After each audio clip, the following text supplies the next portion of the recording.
Hey there, happy 2020 to you. Welcome to My Green Pets. This is William Green, and we're back in the greenhouses at Fantasy Orchids to have a look at my orchid collection.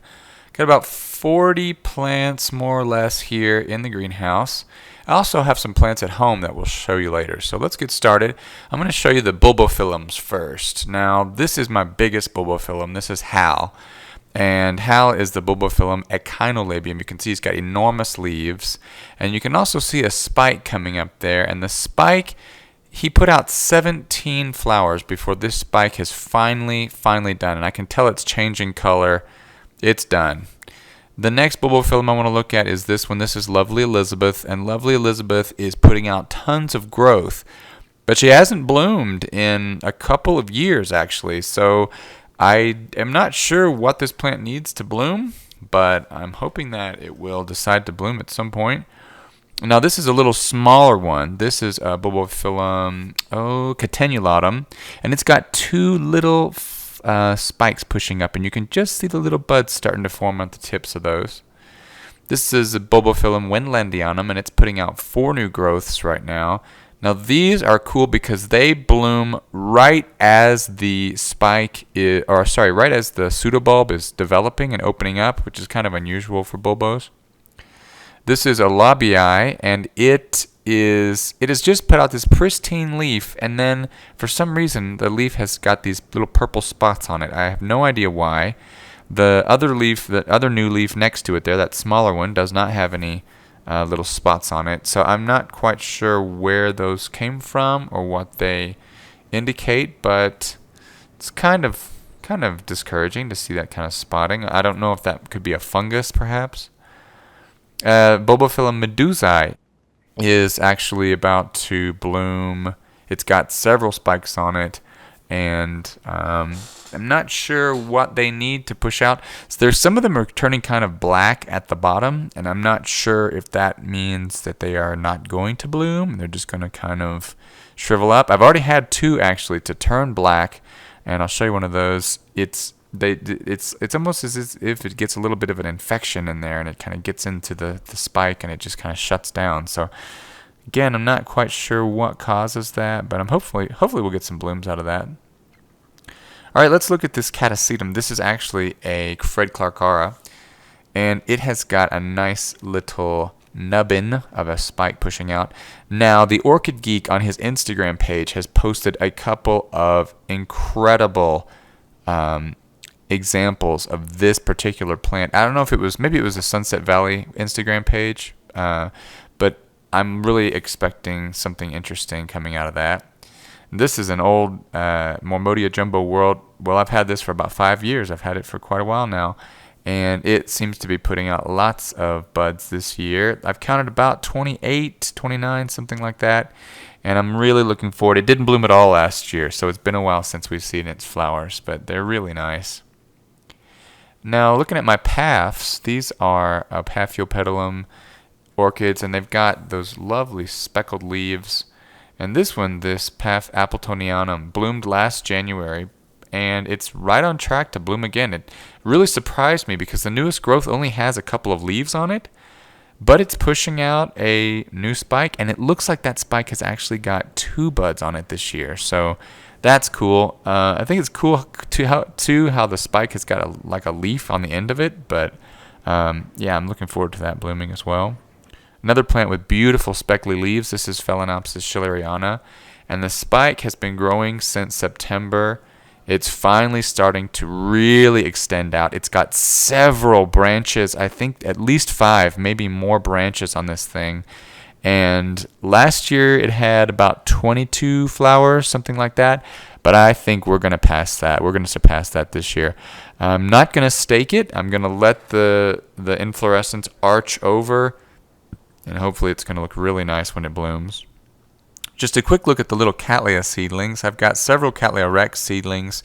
A couple of them actually bloomed for me this past summer, and this is the seed pod of one of them that got pollinated. You can see it's about the size of a lemon at this point. It's 5 months into the pollination or to the process, and it looks like it still has about 7 months to go, according to what I have been told. Another one of these Cattleya rexus has put out really nice big new growth, but because this plant blooms in the summer, it does not have a sheath on it. So it's kind of interesting how even if it puts out a big growth, it won't bloom unless it's the right time of year. And I'd like to introduce you to a new plant. This is a Cattleya, actually it's a RLC, and it's Jessie Lee. And Jessie Lee's got 3 sheaths on her, and these have gorgeous orange flowers, like a coral orange flower, and they have a really nice fragrance as well. So I'm super happy for that one to bloom. And then finally here at the greenhouse, let's look at this Stanhopeia oculata. I received this as a gift a couple months ago, and I'm really excited to see the 3 growths pushing out, and hoping that's going to bloom maybe next year. All right, let's head to the apartment. All right, we're back in the apartment looking at my growing space here just in front of this big window. And we'll start over here on the right. This is Cycnotes Wine Delight, and it is done. And I have not watered it really for about a month. I gave it a little bit of water a couple days ago, but I'm pretty much done watering this guy. It did have some type of little growth down here at the bottom. See how it's kind of splitting open there? So I don't know if that's going to be next year's growth or if it's going to try to spike again. I've never had it try to do 2 spikes in one season though. But for the most part, yeah, this guy's done. He is going to hopefully drop all of its leaves soon and give me a little bit of a break until he starts growing again. This is my little Clivia miniata. For those of you who grow Clivia, I don't know why this one, the bottom leaves always turn yellow. I haven't ever been able to get really good leaves on this thing. I'm not sure why, but they always kind of turn yellow and the tips look ugly. Not sure why. This is the Ophrydis, and you can see this last little growth is starting to lose its leaves. And what was last year's bulb has completely shriveled up to nothing. Really just nothing in the past couple weeks, and I guess it has imparted all of its nutrition into this little bulb here, this newest bulb, or maybe this bulb. But this is also a plant that goes dormant and will just look like this for about 3 or 4 months, and then in April it will start growing again. And the transformation is quick and really quite beautiful, the way that it grows out. So looking forward to that, but also looking forward to a little break.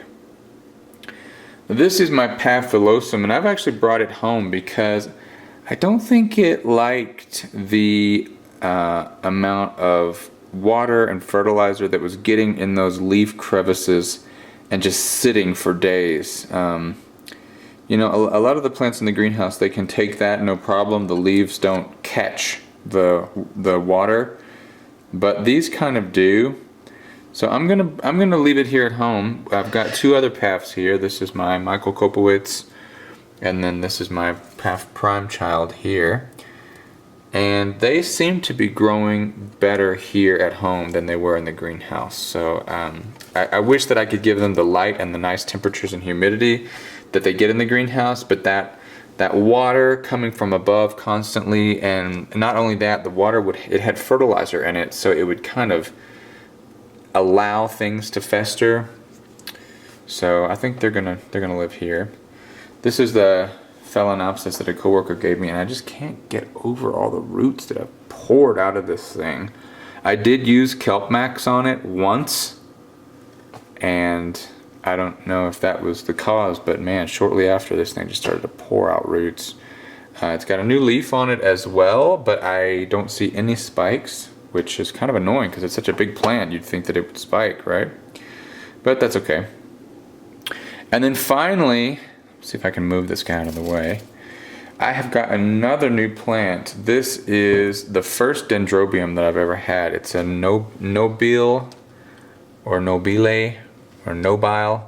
type dendrobium. Its hybrid name is Country Girl, and I won it at the Orchid Society holiday party that we had the other day.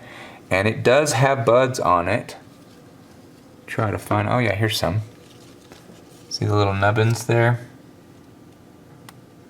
So it is going to bloom, unless of course those are keikis and not flower buds. I hope they're flower buds.